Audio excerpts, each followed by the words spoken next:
उपस्थिति में आने के लिए आप इच्छुक रहते हैं, लेकिन परमेश्वर की उपस्थिति में आने का जो एटीट्यूड है, किस हृदय से आ रहे हैं, किस कारण से आ रहे हैं और क्या सोच कर आ रहे हैं। ये सोच के आ रहे हैं कि आज हम प्रभु की उपस्थिति में जाएंगे और प्रभु हमें सब कुछ दे देगा, यही सोच के तो आते हैं। कि आप इसलिए आते हैं कि आज हम प्रभु से मुलाकात करेंगे। मांगने की प्रवृत्ति लेकर आते हैं या उससे मिलने की प्रवृत्ति लेकर? जो लोग नहीं, ऐसा नहीं है सब लोग ऐसे हैं। हाँ, जितनी आसानी से कह दिया और सबने मान लिया। विश्वास परखा जाएगा, और जब परखा जाता है तब फिर क्यों कुड़कुड़ाते हैं? अब बताइए, आगे का जवाब दीजिए। आते तो इसका मतलब अभी पुराना मन काम कर रहा है, नया मन नया नहीं हुआ है। प्रभु यीशु मसीह ने पुराने नियम में लोग परमेश्वर की उपस्थिति में मालूम क्यों जाते थे? मांगने के लिए जाते थे, पाने के लिए जाते थे। और आज भी लोग मांगने और पाने में लगे हुए हैं। अरे किससे मांग रहे हो? जिसने तुम्हें संसार रच के दे दिया, मनुष्य जाति को, तुमने उसकी क्या कदर की? जंगल काट डाले, पानी का दोहन कर दिया, सारा नष्ट करके रख दिया। आज जो प्राकृतिक आपदाएं आ रही, क्यों आ रही? मनुष्य को पृथ्वी दी उसने रच के। मनुष्य ने इस पृथ्वी का क्या हल किया? परमेश्वर अब मांगोगे तो मिलेगा? ये किसने किया? और वही मनुष्य परमेश्वर की दी हुई चीजों को नष्ट करता है और फिर उससे कहता हमें दे दे। देगा? अब वो ये कह रहा है नए नियम में मन फिराओ, अपने विचारों से मन फिराओ। ये लालच और मांगने की आदत और हर समय मांगते रहना, हर समय रोते रहना, हर समय कुड़कुड़ाते रहना, ये आदत छोड़ दो। यही है मन फिराना। और जो कुछ है उसके लिए परमेश्वर का धन्यवाद करना शुरू करो। यहां तक कि अपनी विपत्तियों के लिए भी धन्यवाद करो। प्रभु अगर ये विपत्ति ना आए तो हम कभी भी, माइंड हमारा कभी भी सही नहीं होगा, हम परमेश्वर को नहीं जानेंगे। विपत्ति आना जरूरी है। आपके शरीर में अगर दर्द महसूस होना बंद हो जाएगा ना, तो आपके अंग कट कट के गिर जाएंगे, आपको पता ही नहीं चलेगा। दर्द बहुत जरूरी है। दर्द इस शरीर को बताता है कि तुम्हें यहाँ तकलीफ है, इसका इलाज करा लो। और अगर आपको इलाज नहीं कराएंगे, सुन्न हो गया, दर्द नहीं हो रहा, तो वो गल के गिर जाएगा, आपको पता नहीं चलेगा। तो दर्द जरूरी है कि नहीं है? आपको किस चीज से चिढ़ है? दर्द से। दर्द ना हो, नो पेन नो गेन। अगर दर्द नहीं होगा कुछ नहीं मिलेगा। आपके जीवन में कष्ट रहना चाहिए कि नहीं रहना चाहिए? रहना चाहिए। जिसके जीवन में ज्यादा कष्ट है, इसका मतलब प्रभु काम कर रहा है। और जहां कष्ट नहीं है वहां प्रभु नहीं है। हालेलुया। और जिसके जीवन में कष्ट नहीं होता है और उसकी सारी इच्छाएं वो अपनी पूरी कर रहा होता है ना, उसका जीवन एकाएक नष्ट हो जाता है, खत्म। क्या एकाएक नष्ट होना मांगते हैं? तो आपको कष्ट होना चाहिए ना। और कष्ट में आपको कोई संभाल सकता है, तो वो कौन है मालूम आपको? प्रभु यीशु मसीह। इसके अलावा कोई नहीं संभाल सकता। आपसे आकर लोग चिकनी चुपड़ी बातें जरूर कर सकते हैं, लेकिन कोई आपको उसमें सामर्थ, दर्द में व्यक्ति को शक्ति चाहिए, सहन शक्ति, वो केवल यीशु मसीह देगा।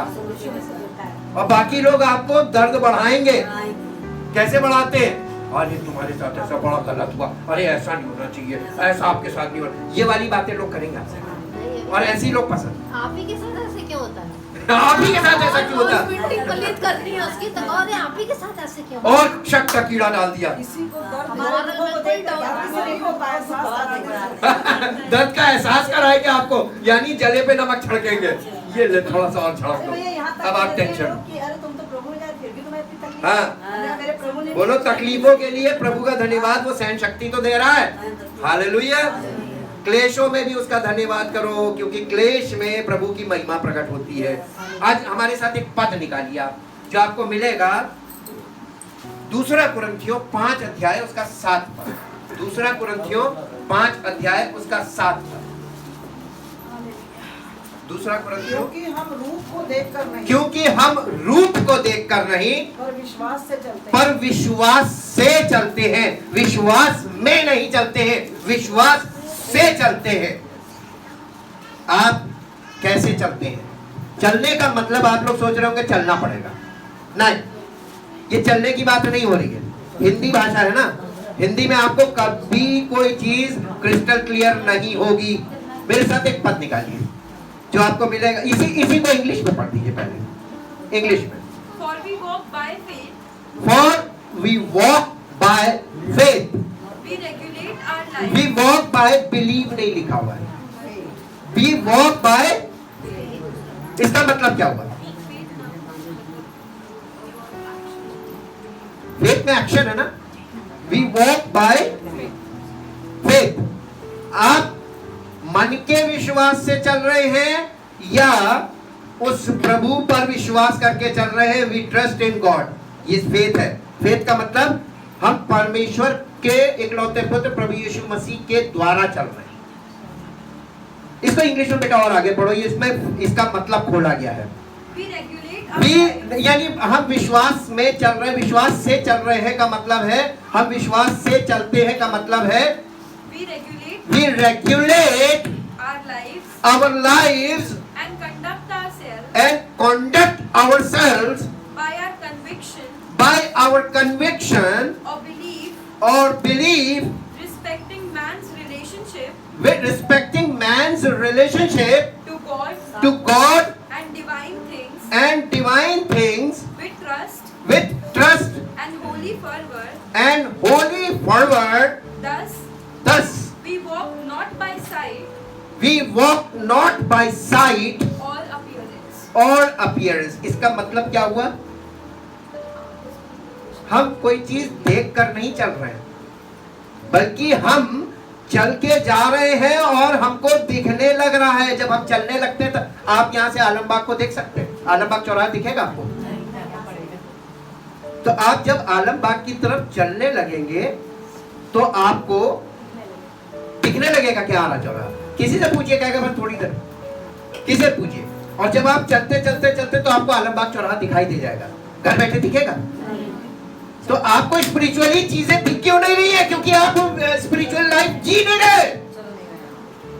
You are not living spiritually, you are living physically. आप शारीरिक तौर पर जीवन जी रहे हैं। क्या देख रहे हैं? पड़ोसी ने गाड़ी खरीद ली और मालूम क्या सोच रहे हैं? लॉकडाउन के बावजूद गाड़ी खरीदी, कहां से लाया होगा? दूसरों में ज्यादा कि वो कैसे ले आया, मैं क्यों नहीं ले पाया? उसने ये खरीद लिया, उसने ये वाला फोन खरीद लिया, उसने ऐसी ड्रेस खरीद ली, उसने ये। आप क्या देख रहे हैं? आलमबाग चौराहे तभी पहुंचेंगे ना जब सही वाले रास्ते पे चलेंगे। हाँ, कानपुर रोड पे चलेंगे तो आलमबाग चौराहे नहीं पहुंचेंगे। ये भी एक पॉइंट है। आप नहर चौराहे से उल्टा चले जाइए तो आप कानपुर की तरफ पहुंच जाएंगे। आलमबाग चौराहे की तरह चलते रहो, अनजाने लोग पूछेगा और आगे चले जाओ, हम गाड़ी मार। आत्मिक जीवन में लोग ऐसे ही भटक रहे हैं, गलत लोगों से कंसल्ट कर रहे हैं, गलत लोगों को फॉलो कर रहे हैं और कहां के कहां पहुंच जा रहे हैं। पौलुस ने कलीसिया को चिट्ठी लिखी और उसने बताया कि हम विश्वास से नहीं, हम देखकर नहीं चलते परंतु विश्वास से चलते हैं। विश्वास का मतलब we walk by faith, walk by faith का मतलब we are living by faith. हम विश्वास से जीवन बिता रहे हैं। एक पद निकालिए, इसी को काउंटर करने के लिए एक पद निकालिए जो आपको मिलेगा गलातियों की पत्री 2 अध्याय उसका 20 और 21 पद पढ़िए। गलातियों की पत्री 2 अध्याय 20 और 21 पद, जल्दी से, टाइम बहुत कीमती है। मैं मसीह के साथ क्रूस पर चढ़ाया पौलुस का कन्विक्शन देखिए, ये पौलुस का कन्विक्शन है।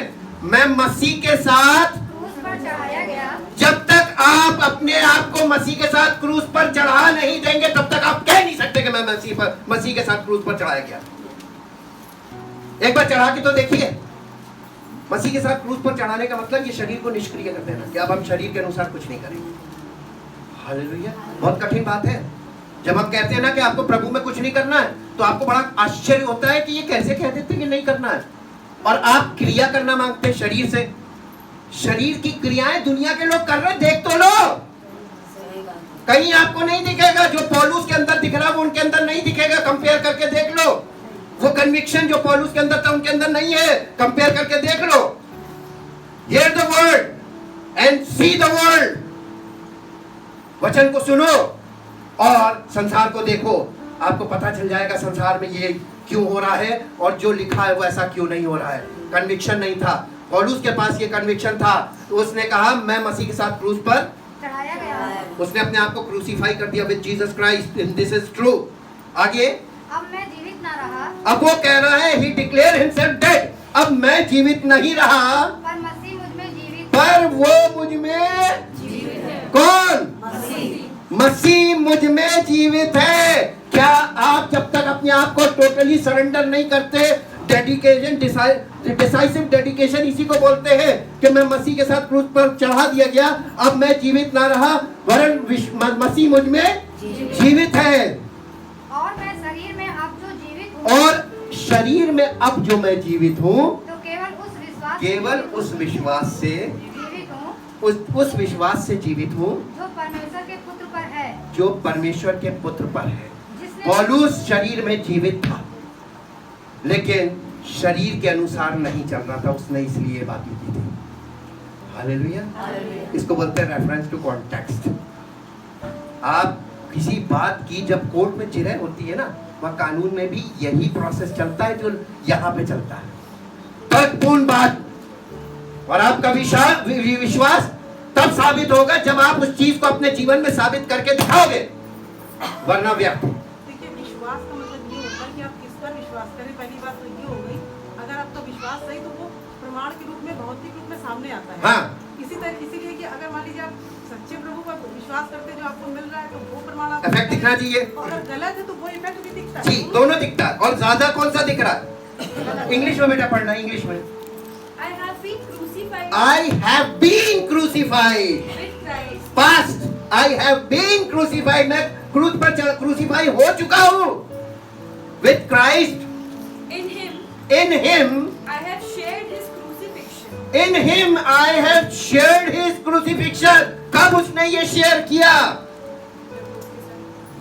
उस समय तो पौलुस मसीह में था भी नहीं। इसीलिए पौलुस ने पहले से लिखा कि हम सब मनुष्य, उसने सब पापियों के लिए क्रूसीफिक्शन यानी उस मृत्यु दंड को उठा लिया ताकि सब पाप से छूट जाए। अब कोई मनुष्य जीवित नहीं है स्पिरिचुअली, फिजिकली सब जीवित है और क्रूसीफिक्शन हो गया। अब आपको अगर मसीह में आना है तो गॉस्पेल ये कहता है कि वो हमारे पापों के लिए मारा गया। कब? जब हम पैदा भी नहीं हुए थे, तब हम इस संसार में नहीं थे। वो क्रूसीफिक्शन, उस क्रूसीफिक्शन को हमें उसके साथ शेयर करना है बाय फेथ। एक्शन वर्ड है, यानी उसको एक्ट से रिसीव करना है कि जैसे यीशु मसीह के साथ मैं क्रूस पर चढ़ाया गया। आप उसके क्रूसीफिक्शन को बहुत आसानी से देखिए, कितनी कठिन चीज थी, हम लोग झेल नहीं सकते थे, वो उसने झेल लिया। टफेस्ट पार्ट उसने झेल लिया और हमें पापों से छुटकारा दे दिया बाय फेथ। हमको यही तो मान लेना कि अब हम पाप से छूट गए। अब जब छूट गए तो हम पाप में जीवन क्यों बिता रहे हैं, शरीर के अनुसार क्यों चल रहे हैं, शारीरिक बातों पे क्यों मन लगाए हुए हैं? मन फिराओ। तो आपको गॉस्पेल के इस पार से, डेथ से लाइफ में आने के लिए मन फिराना। अब क्लियर हुआ मन फिराना?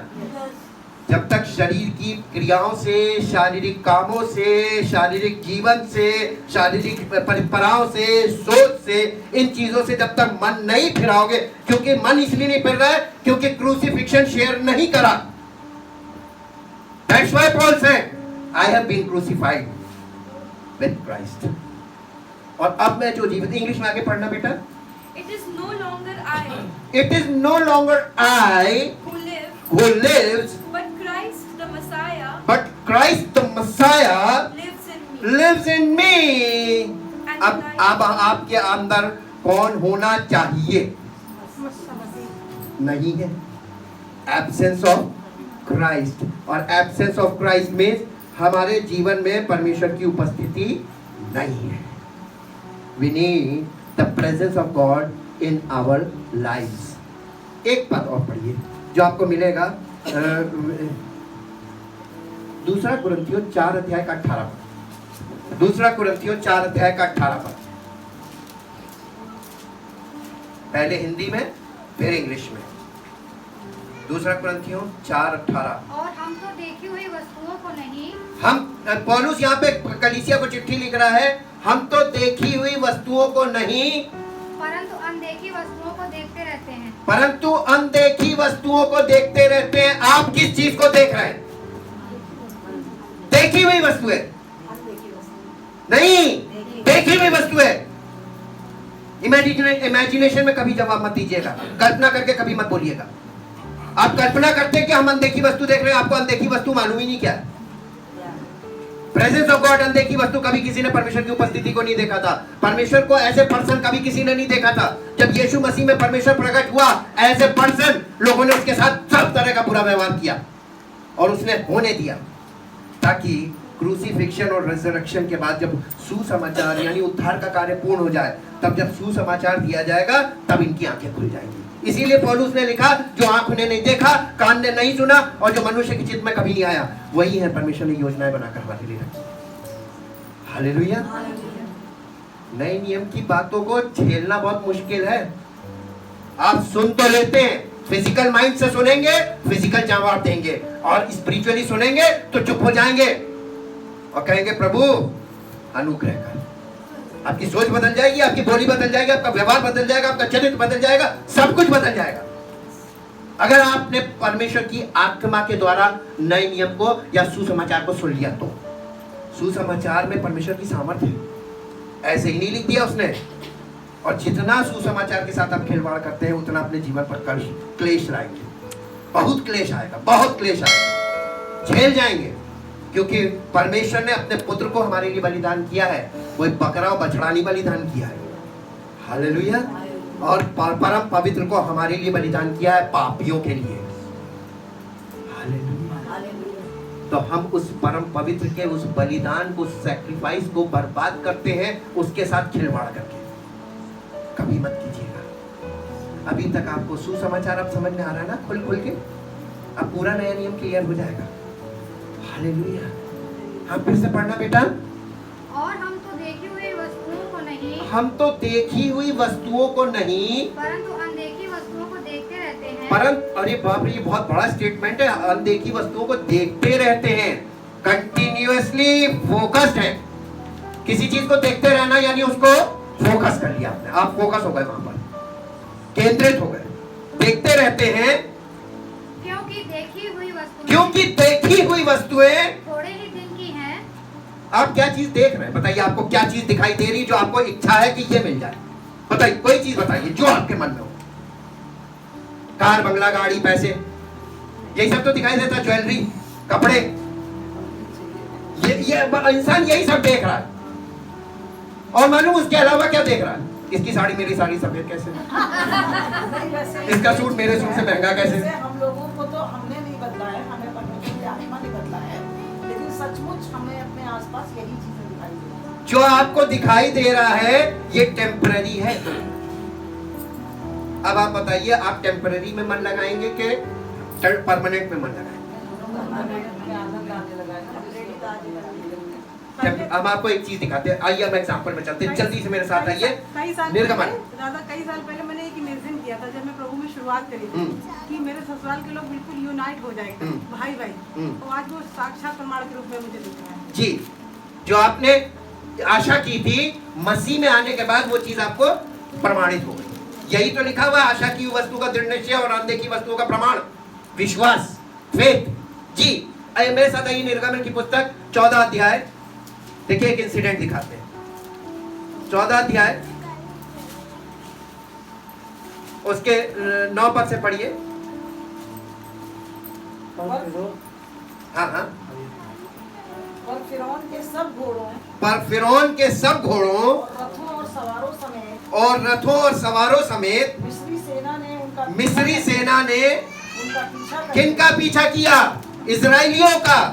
जी, उन्हें जो पीहरों के पास बालसपोन के सामने, हाँ, समुद्र के तीर पर डेरे डाले पड़े थे, हाँ, समुद्र के किनारे एकदम तीर पर डेले डाले पड़े थे, जा लिया यानी उनके पास पहुंच गए। ये मिस्री सेना आ गई। जी, जब फिरौन निकट आया, तब इस्राएलियों ने आंखें उठाकर क्या देखा? देखिए, ये देख रहे हैं, मिस्री हमारा पीछा किए चले कि आ रहे मिस्री हमारा पीछा किए चले आ रहे हैं। हैं और इजरायली अत्यंत डर गए आपको डर क्यों लग रहा है आज? और चिल्लाकर आप देख रहे हैं कि महामारी फैल रही है, आप देख रहे हैं कि आर्थिक साम्राज्य बिल्कुल शून्य हो रहा है, अब सब अर्थव्यवस्था खत्म हो रही है, अब कहीं कुछ नहीं है और आपको सब कुछ नेगेटिव नेगेटिव दिखाई दे रहा है कि नहीं दे रहा है? वास्तविकता है। और आपको डर लग रहा होगा, भविष्य का डर, हमारे बच्चों का क्या होगा? वो रोटी देगा। नहीं, ये देखिए, ये आप यहाँ से सीखिए तो कि यहाँ क्यों दिखा है, ये एग्जाम्पल में क्या चीज हमारे लिए छिपी है वो देखिए, और इसको आप अपने एक्सपीरियंस में लाइए कि उन्हें भी कुछ दिख रहा था। मिस्री सेना दिखाई दे रही थी और उन्हें वो सब मौत दिखाई दे रही थी, अब हम नहीं बचेंगे। और देखिए वो क्या कर रहे हैं, आगे बढ़िए। और चिल्लाकर यहोवा की दुहाई दी। आज लोग क्या कर रहे हैं? चिल्ला रहे हैं, दुआएं दे रहे हैं, दुआएं मांग रहे हैं, दुहाई दे रहे हैं। They shout to the Lord। आगे, और वे मूसा से कहने लगे। अब वो परमेश्वर के सेवक के पास आए, मूसा से कहने लगे कि क्या मिस्र में कब्रें न थी? क्या मिस्र में कब्रें ना थी जो तू हमको वहां से मरने के लिए जंगल में ले आया है? किसके ऊपर गाज गिरी? निकाल के कौन ला रहा था ना? परमेश्वर ला रहा था। निकाल के कौन ला रहा था? मूसा दिख रहा था। अब आप यहाँ से एक स्पिरिचुअल पॉइंट सबसे पहला सीखिए। स्पिरिचुअली आप इंडिविजुअली नहीं चल सकते, आपको एक स्पिरिचुअल पर्सन चाहिए ऑन अर्थ फिजिकली। और जब पवित्र आत्मा उसके जीवन में होकर आपसे बातें करता है और आपकी अगुवाई करता है, आप उसके मार्गदर्शन में चलिए, तो आपको दिखाई कौन दे रहा? आप उस परमेश्वर को नहीं देख रहे जिसको वो सेवक देख रहा है। स्टैंडर्ड ऑपरेटिंग प्रोसीजर किसके पास आता है? सेवक के पास, और सेवक उसको पूरा करता है चल के। और आपको कौन दिखाई देता है? सेवक। ये चेन रिएक्शन है। और आपको जब दिक्कत आती, क्योंकि आगे आपको दिख नहीं रहा, पीछे आपको दिखाई दे रहा है और चारों तरफ दिखाई दे रहा है कि हम तो फंस गए, तो कौन निशाने पे आता है? सेवक। क्यों सेवक लोग डरते हैं से सच्ची सेवकाई से? उन्हें यह मालूम है कि अगर नहीं हुआ तो ये हमें मार देंगे, पब्लिक हमें नोच खाएगी। हालेलुया। और इसीलिए सेवक लोगों को विधियों में फंसाता है। तुमने किया नहीं होगा इसलिए नहीं होगा। बचने का तरीका है सेवक के। ये सारे मिस्र इस्राएली लोग किस पे कुड़कुड़ाने लगे? क्यों? फ्रंट में वही को लेके आ रहा था। क्योंकि ये मूसा के द्वारा परमेश्वर इनकी अगुवाई कर रहा था। आगे पढ़िए। तूने हमसे ये क्या किया? अब ये कह रहे तूने हमसे क्या किया? कि हमको मिस्र से निकाल लाया। क्या हमको मिस्र से निकाल लाया? क्या हम तुझसे मिस्र में यही बात ना कहते रहे? क्या हम तुझसे मिस्र में यही बात ना कहते रहे कि हमें रहने दे कि हम मिस्रियों की सेवा करें? हमें रहने दे कि हम मिस्रियों की सेवा करें? हमारे लिए जंगल में मरने से मिस्रियों की सेवा करें। हमारे लिए जंगल में मरने से बेहतर ये था कि हम मिस्रियों की सेवा करें। मिस्र दिखाता संसार को।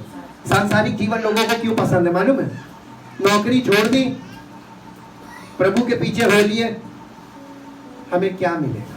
पतरस ने यही तो सवाल किया था, देख हम तो सब कुछ छोड़कर तेरे पीछे हो लिए, हमें क्या मिलेगा? हालेलुया। यीशु मसीह ने क्या कहा था? इस जमीन पे 100 गुना, इस जमीन पे 100 गुना। हालेलुया। लेकिन मिलेगा? मिला नहीं था। विश्वास से चलोगे, पवित्र आत्मा की अगुवाई में चलोगे, तब कंडीशन फॉलो। जी आगे पढ़िए। मूसा ने लोगों से कहा, मूसा ने लोगों से कहा डरो मत। डरो मत। सबसे पहली बात, जब आप संसार और सारे वातावरण को देखते हैं तो आपके अंदर ये देखकर क्या आता मालूम? डर। जी डरो मत। खड़े खड़े उद्धार का काम देखो। क्या करो? दुआएं करो। सच्चे सेवक कभी नहीं कहेगा, पवित्र आत्मा से प्रेरित व्यक्ति जो पवित्र आत्मा की अगुवाई में चल रहा हो, कभी नहीं कहेगा कुछ करो। वो कहेगा खड़े खड़े तुम देखो। क्या लिखा है? खड़े खड़े वह उद्धार का वो उद्धार का काम देखो जो यहोवा आज तुम्हारे लिए करेगा। इसका मतलब उद्धार का काम प्रतिदिन परमेश्वर हमारे जीवन में करता है। रोज हमें उद्धार के काम की जरूरत है, रोज हमें छुटकारे की जरूरत है। अनंत छुटकारा यीशु मसीह ने प्राप्त किया, और जो कोई प्रतिदिन उसके पीछे अपना क्रूज उठा के चलेगा वो उद्धार पाता जाएगा। हालेलुया। उद्धार एक दिन में नहीं मिलता है, आपको जीवन के आखिरी सांस तक उद्धार की जरूरत है।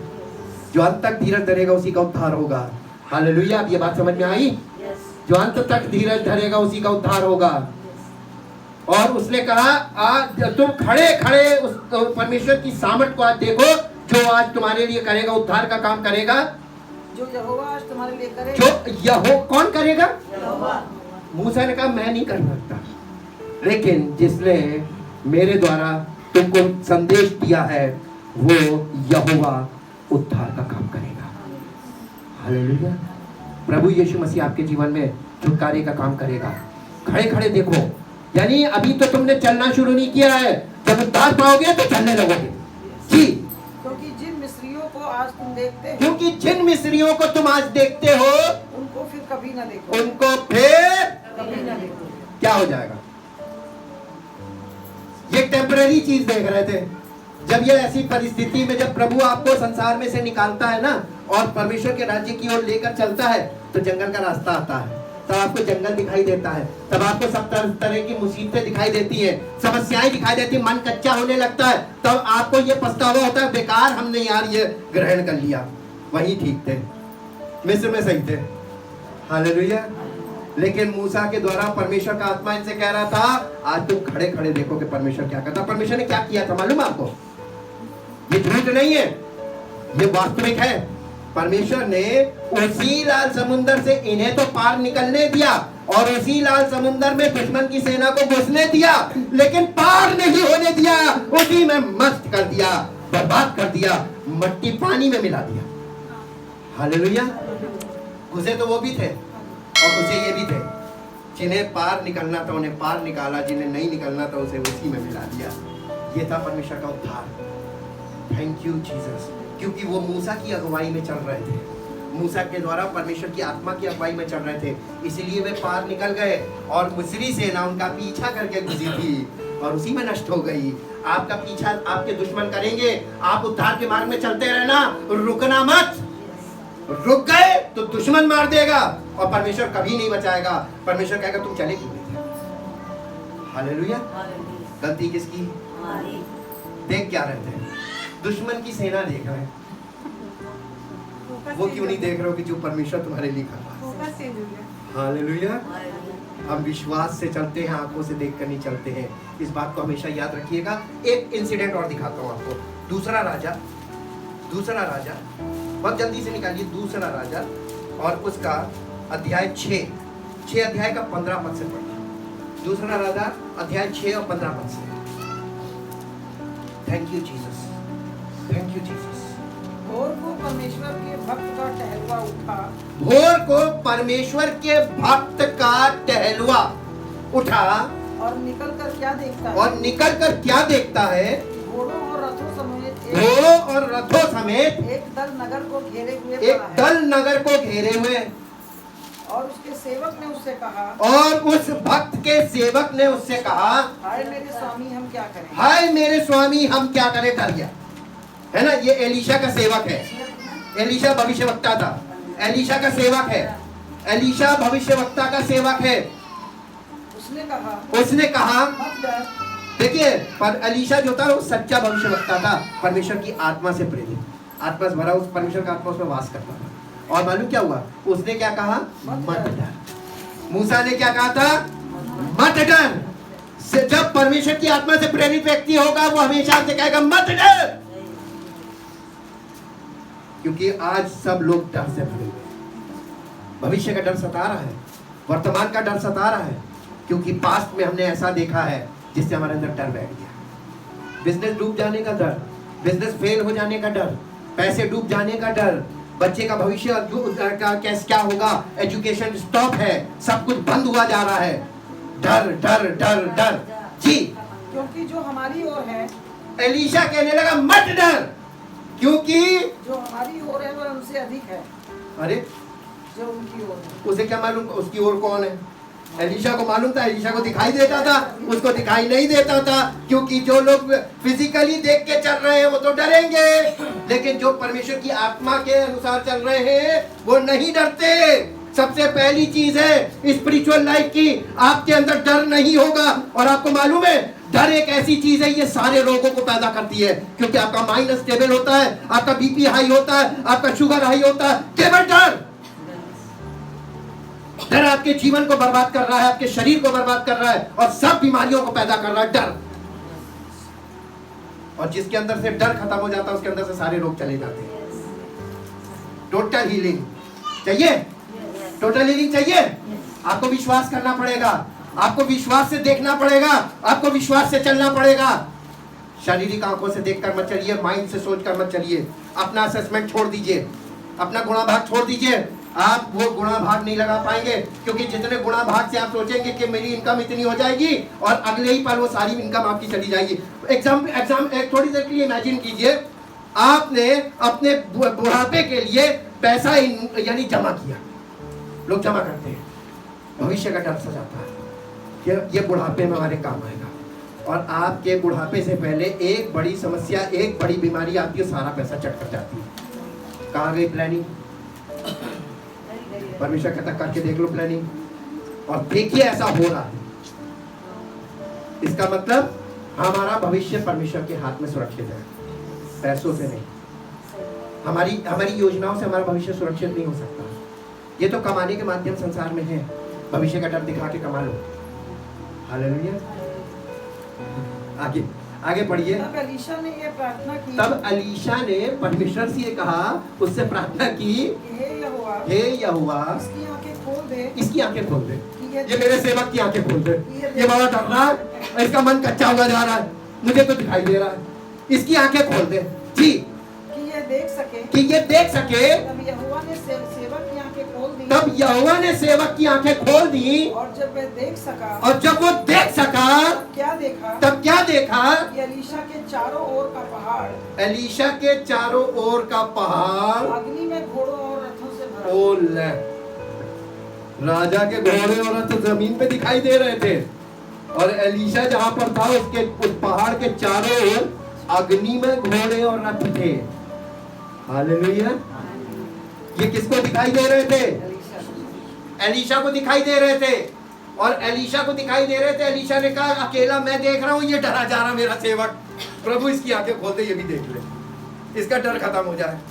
जी, आपको दूसरे लोग आकर मन कच्चा करते हैं, आपको दूसरे लोग आकर न्यूज देते हैं डरावनी, और आपको हिलाते हैं, और तुरंत हमें बताओ क्या करें, अरे तुम बड़ी खराब खबर लेके आओ, हमें बताओ। अरे आप उसके कहने से डर गए, आप किस आत्मा की अगुवाई में चल रहे हैं? कहते तो हैं कि हम विश्वास करते हैं, विश्वास समय पर चला गया। ये कौन सा विश्वास था जो चला गया? उस वक्त पे पता चलता है जब आप डर रहे होते हैं, तब हम लोगों की स्थिति देखकर समझ आती है ये कहता है नहीं। हमको इतना अनुभव कैसे मिला सब लोगों से? लोग हमको जितना बेवकूफ बना सकते हैं वो कोशिश करते हैं, और ये नहीं जानते कि हमें दिखाई दे रहा है, हम उसके पार भी देख रहे हैं कि आज तुम कहाँ खड़े हो, तुम कितना सुन रहे हो, कितना मान रहे हो, ये हमें दिख रहा है। हालेलुया। आपको क्या क्या दिखाई, मैं विश्वास करता हूँ। सच मानने में भला है, परमेश्वर की उपस्थिति में कोई झूठ नहीं बोल सकता, और हम अगर उसकी उपस्थिति में रहते हैं तो लोग हमसे झूठ बोलने की कोशिश तो करेंगे, लेकिन उनका झूठ हमसे छिपा नहीं। लेकिन अच्छी बात यह है कि परमेश्वर आपसे प्यार करता है, और मुझसे कहता है इसके इस झूठ को बना रहे, तो इसको सच बताओ, जैसे बच्चे को। हालेलुया। जी, आगे पढ़िए क्या लिखा है। आरामी उसके पास आए, जब आरामी उसके पास आए, अब देखिएगा उसकी आंखें खुल गई, उसको पता चल गया कि अरे परमेश्वर की सेना भी चारों ओर से। इसीलिए पुराने नियम में परमेश्वर का एक नाम और है, सेनाओं का यहोवा। ये तो गाना है, सेनाओं का यहोवा। आपके साथ प्रभु यीशु मसीह नहीं, पूरी सेना है। हालेलुया। और वो पूरी सेना परमेश्वर के पुत्र के साथ है, और अगर परमेश्वर का पुत्र आपके साथ है तो पूरी सेना आपके साथ। कंडीशन है जी। तब एलीशा ने यहोवा से प्रार्थना की कि इस दल को अंधा कर डाल। इस दल को, वो जो आए थे दुश्मन का दल, कहने लगा इस दल को अंधा कर दे, मेरे सेवक को तो तूने आंखें खोल दी, इस दल को अंधा कर दे। एलीशा के इस वचन के अनुसार उसने उन्हें अंधा कर दिया। परमेश्वर ने उन्हें अंधा कर दिया जी।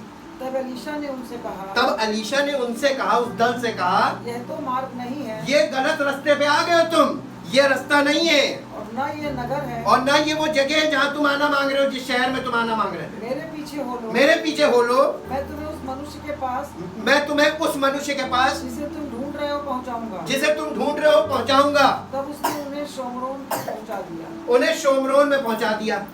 जी, जब वे शोमरोन में आ गए, जब वे शोमरोन में आ गए, तब एलीशा ने कहा, तब एलीशा ने कहा, हे यहोवा, हे यहोवा, इन लोगों की आंखें खोल के इनकी आंखें आप खोल दे।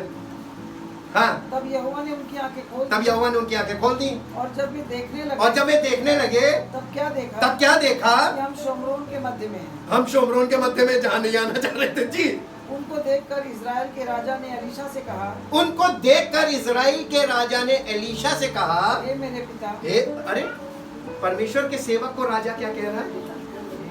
आदर, हे मेरे पिता, अरे मेरे बाप। हम लोग कहते नहीं, अरे मेरे बाप। जिसके आगे हम झुक जाते हैं उसी को हम कहते हैं, अरे मेरे बाप। उसको बाप मान लेते हैं। बिना सेना के तूने इस पूरी सेना को मेरे कैप्चर करके मेरे सामने खड़ा कर दिया, तो बाप नहीं कहेगा तो और क्या कहेगा? ये एक राजा है। राजा के आगे एक परमेश्वर का सेवक पूरे नगर की रक्षा कर सकता है। एक परमेश्वर का सच्चा सेवक। आज कितने होंगे? इस नजरिए से देखे तो एक भी नहीं दिखेगा। एक सच्चा सेवक पूरे नगर के लिए बहुत काफी होता है। अकेला प्रभु यीशु मसीह इसीलिए सब पर भारी है। जी, हे मेरे पिता, क्या मैं इनको मार लूं? अब वो उससे कह रहा है, मेरे पिता क्या मैं इनको मार लूं? मैं उनको मार लूं? मैं उनको मार लूं? उसने उत्तर दिया, एलीशा ने कहा, मत मार। मत मार। क्या तू उनको मार दिया करता है, हाँ, जिनको तू तलवार और धनुष से बंधुआ बना लेता है?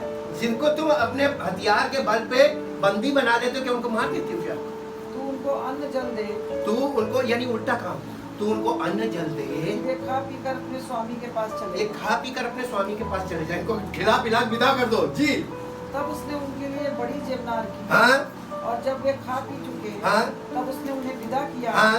और वे अपने स्वामी के पास चले गए। अब वो अपने नगर में गए, अपने स्वामी के पास गए, दूसरे देश में। इसके बाद आराम के दल इजराइल के देश में फिर न आए। कभी नहीं आए, कभी नहीं आए। इजराइल में कभी नहीं आए। मालूम क्यों? उन्होंने कहा कि मार सकता था, मारा नहीं। यही तो यीशु मसीह का, अपने दुश्मन के लिए प्रार्थना करो, दुश्मनों से प्यार करो। हालेलुया। तुम्हारे दुश्मन आगे दुश्मन नहीं रहेंगे।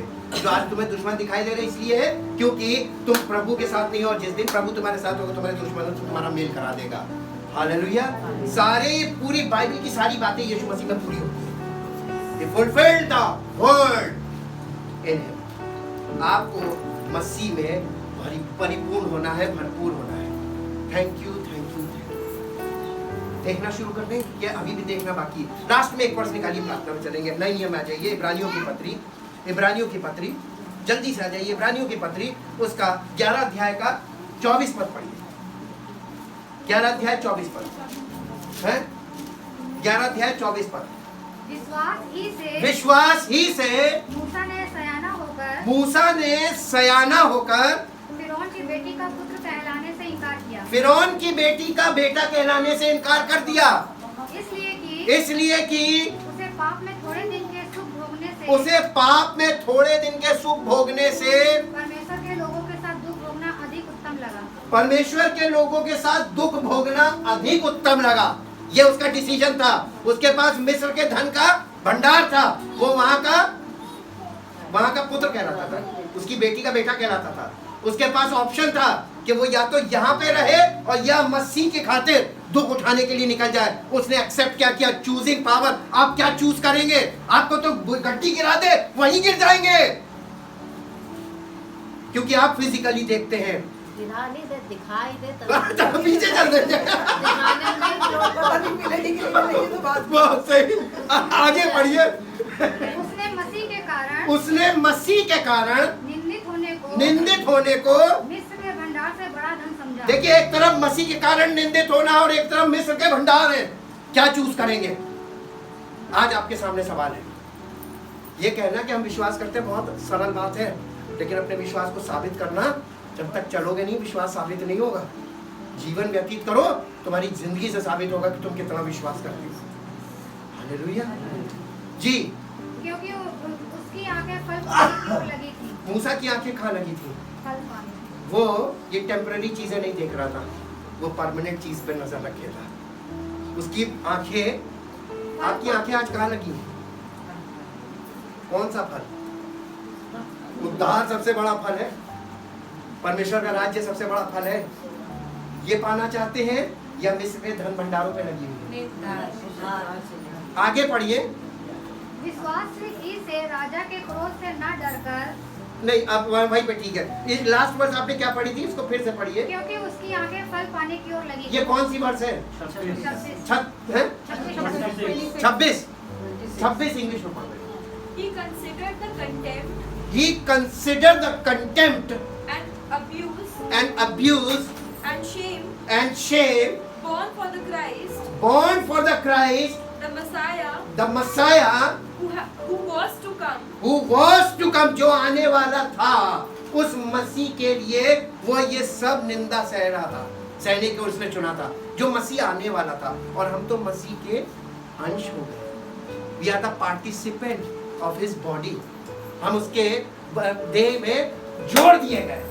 हमें तो ये सब चीजों को पहले से यानी ये सोच लेना चाहिए कि उसके कारण हमारी निंदा होगी, हमें कष्ट होगा, लेकिन वो राजाओं का राजा है, तो हमें पद भी तो मिलेगा, बड़ा पद संसार में। जी, To be greater wealth to be greater wealth than all the treasures of Egypt, than all the treasures of Egypt, for he looked forward for he looked forward and away to the reward.